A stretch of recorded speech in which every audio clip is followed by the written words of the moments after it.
Hi friends, ನಮಸ್ಕಾರ ಎಲ್ಲರಿಗೂ. ಸ್ನೇಹಾಸ್ cooking ಚಾನಲ್ಗೆ ನಿಮ್ಮೆಲ್ಲರಿಗೂ ಸ್ವಾಗತ.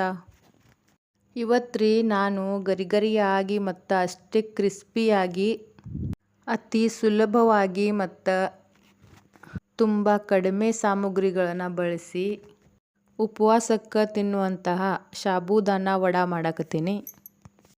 ಬರ್ರಿ ಫ್ರೆಂಡ್ಸ್, ಈ ರೆಸಿಪಿ ಹೆಂಗೆ ಮಾಡೋದು ಅಂತ ನೋಡ್ಕೊಂಡು ಬರೋನು. ಅದಕ್ಕಿಂತ ಮೊದಲು ನೀವಿನ್ನೂ ನಮ್ಮ ಚಾನಲ್ಗೆ ಸಬ್ಸ್ಕ್ರೈಬ್ ಆಗಿಲ್ಲ ಅಂದ್ರೆ ಪಟ್ ಅಂತ ನಮ್ಮ ಚಾನಲ್ಗೆ ಸಬ್ಸ್ಕ್ರೈಬ್ ಮಾಡಿರಿ. ಇಲ್ಲಿ ನೋಡಿ ಫ್ರೆಂಡ್ಸ್, ಮೊದಲಿಗೆ ನಾನು 1 ಕಪ್ ಆಗುವಷ್ಟು ಸಾಬೂದಾನೆ ತಗೊಂಡು ಇದಕ್ಕೆ ಸಾಬೂದಾನೆ ಎಲ್ಲ ಮುಳುಗುವಷ್ಟು ನೀರು ಹಾಕಿ ಮಿನಿಮಮ್ ಒಂದು 4 ರಿಂದ 5 ತಾಸು ನೆನಿಬೇಕ್ರಿ ಇವು ಸಾಬೂದಾನೆ. ಇಲ್ಲ ಅಂದ್ರೆ ರಾತ್ರಿ ಟೈಮ ನೆನೆ ಇಟ್ರೆ ಇನ್ನೂ ಚಲೋ ನೆನಿತಾವ್ರಿ. ಈಗ ನೋಡ್ರಿ 5 ತಾಸು ಆದಮೇಲೆ ಸಾಬೂದಾನೆ ಎಲ್ಲ ನೆನೆದು ಎಷ್ಟು ಚಂದ ಸಾಫ್ಟ್ ಆಗಿದಾವೆ ನೋಡ್ರಿ. ಈಗ ನೆಕ್ಸ್ಟ್ ಬಾಯ್ಲ್ ಮಾಡಿರೋ 2 ಆಲೂಗಡ್ಡೆ ತಗೊಂಡು ಹೆರ್ಮನೆಯಿಂದ ಎಲ್ಲ ಹೆರಿಬೇಕ್ರಿ. ಈಗ ಇದಕ್ಕೆ ನಾವು ನೆನೆಸಿಟ್ಟಿದ್ವಲ್ರಿ ಸಾಬೂದಾನೆ, ಆ ಸಾಬೂದಾನೆ ಹಾಕಬೇಕು. ನೆಕ್ಸ್ಟ್ ನಮಗೆ ಖಾರ ಎಷ್ಟು ಬೇಕಷ್ಟು ನೋಡಿಕೊಂಡು ಹಸಿಮೆಣಸಿನ್ಕಾಯಿ ಚಟ್ನಿ ಹಾಕಬೇಕು. ಆ ನಂತರ ಹುರಿದು ಪುಡಿ ಮಾಡಿರುವಂಥ ಶೇಂಗಾ ಕಾಳಿನ ಪುಡಿ ಹಾಕಬೇಕು. ರುಚಿಗೆ ತಕ್ಕಷ್ಟು ಉಪ್ಪು. ನಿಮ್ಮ ಕಡೆ ಉಪವಾಸಕ್ಕೆ ಕೊತ್ತಂಬರಿ ಹಾಕಿ ಮಾಡಿರೋ ಐಟಮ್ಸ್ ಎಲ್ಲ ತಿನ್ನಕ್ಕೆ ನಡೀತಾವಂದ್ರೆ ನೀವು ಕೊತ್ತಂಬರಿ ಹಾಕ್ರಿ. ಇಲ್ಲ ಅಂದ್ರೆ ಕೊತ್ತಂಬರಿ ಹಾಕದೇನೆ ಹಂಗೆ ವಡೆ ಮಾಡಿದ್ರು ನಡಿತೈತ್ರಿ.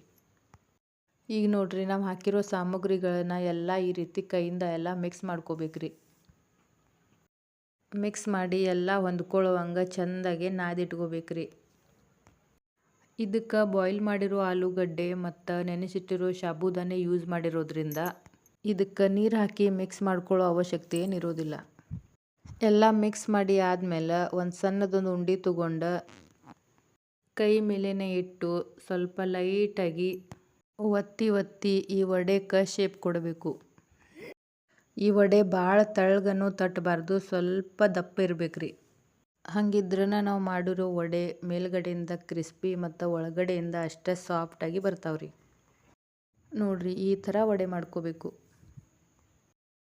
ಈಗ ಗ್ಯಾಸ್ ಮೇಲೆ ನಾವು ಕಾಯಕ್ಕಿಟ್ಟಿರೋ ಎಣ್ಣೆನೂ ಚೆಂದಾಗಿ ಕಾದೈತ್ರಿ. ಈಗ ಇದಕ್ಕೆ ನಾವು ಮಾಡಿರೋ ಒಂದೊಂದು ವಡೆ ಬಿಡ್ಬೇಕ್ರಿ. ಎಣ್ಣೆಯಾಗ ನಾವು ವಡೆ ಬಿಟ್ಟ ತಕ್ಷಣ ಅವನ್ನ ತಿರುಗಿಸಿ ಹಾಕಬಾರ್ದ್ರಿ. ಸ್ವಲ್ಪ ಟೈಮ್ ಬಿಟ್ಟು ತಿರುಗಿಸಿ ಹಾಕಬೇಕು. ವಡೆ ಒಂದು ಸೈಡ್ ಫ್ರೈ ಆಗೋಕ್ಕಿಂತ ಮೊದಲು ನಾವು ತಿರುಗಿಸಿ ಹಾಕಿದ್ವು ಅಂದ್ರೆ ಎಣ್ಣೆಯಾಗ ವಡೆ ಎಲ್ಲ ಬಿಚ್ತಾವ್ರಿ, ಅಂದ್ರೆ ಒಡಿತಾವೆಲ್ಲ. ಅದಕ್ಕಾಗಿ ಒಂದು ಸೈಡ್ ಫ್ರೈ ಆದಮೇಲೆ ನಾವು ಮತ್ತೆ ತಿರುಗಿಸಿ ಹಾಕಬೇಕ್ರಿ. ಎಣ್ಣೆಯಾಗ ನಾವು ಈ ವಡೆ ಫ್ರೈ ಮಾಡುವಾಗ ಗ್ಯಾಸ್ ಫ್ಲೇಮ್ ಫಸ್ಟಿಗೆ ಹೈ ಇರಬೇಕು. ಒಂದು ಸರ್ತಿ ತಿರುಗಿಸಿ ಹಾಕಿದ ಮೇಲೆ ಗ್ಯಾಸ್ ಫ್ಲೇಮ್ ಲೋ ಇಡಬೇಕು. ಹೆಚ್ಚು ಉರಿ ಇಟ್ಟು ನಾವು ವಡೆ ಫ್ರೈ ಮಾಡ್ಕೊಳ್ಳೋದ್ರಿಂದ ವಡೆ ಅಷ್ಟೊಂದು ಚೆಂದಾಗಿ ಫ್ರೈ ಆಗೋದಿಲ್ರಿ. ಅದಕ್ಕೆ ಕಡಿಮೆ ಉರಿ ಇಟ್ಕೊಂಡನ ಫ್ರೈ ಮಾಡಬೇಕು. ಕಡಿಮೆ ಉರಿ ಇಟ್ಕೊಂಡು ಫ್ರೈ ಮಾಡೋದ್ರಿಂದ ನಾವು ಮಾಡೋ ವಡೆ ಚೆಂದಾಗಿ ಫ್ರೈ ಆಗ್ತಾವೆ ಮತ್ತು ಅಷ್ಟು ಕ್ರಿಸ್ಪಿಯಾಗಿ ಗರಿಗರಿಯಾಗಿ ವಡೆ ರೆಡಿಯಾಗಿ ಬರ್ತಾವ್ರಿ. ನೋಡ್ರಿ, ಈ ಥರ ಸ್ವಲ್ಪ ಕಲರ್ ಚೇಂಜ್ ಆಗಬೇಕು. ಕಲರ್ ಚೇಂಜ್ ಆಗೋವರೆಗೂ ಫ್ರೈ ಮಾಡ್ಕೋಬೇಕು.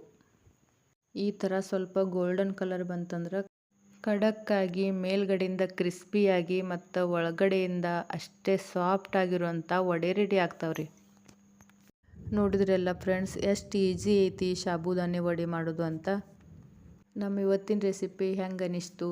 ಇಷ್ಟ ಆದ್ರೆ ನೀವು ನಿಮ್ಮ ಮನ್ಯಾಗ ಒಂದು ಸರ್ತಿ ಟ್ರೈ ಮಾಡಿ ನೋಡ್ರಿ. ಲೈಕ್ ಮಾಡಿರಿ, ನಿಮ್ಮ ಫ್ಯಾಮಿಲಿ ಫ್ರೆಂಡ್ಸ್ ಜೊತೆ ಶೇರ್ ಮಾಡಿರಿ. ಹೆಂಗಿತ್ತು ನಮ್ಮ ಇವತ್ತಿನ ರೆಸಿಪಿ ಅಂತ ಕಮೆಂಟ್ ಮಾಡಿ ಹೇಳ್ರಿ. ಮತ್ತು ಮರೀದ ನಮ್ಮ ಚಾನಲ್ನ ಸಬ್ಸ್ಕ್ರೈಬ್ ಮಾಡಿರಿ. ಮತ್ತೆ ಸಿಗುಣ್ರಿ ಇನ್ನೊಂದು ಹೊಸ ರೆಸಿಪಿ ಒಂದಿಗೆ. ಅಲ್ಲಿವರೆಗೂ ಬಾಯ್ ಬಾಯ್.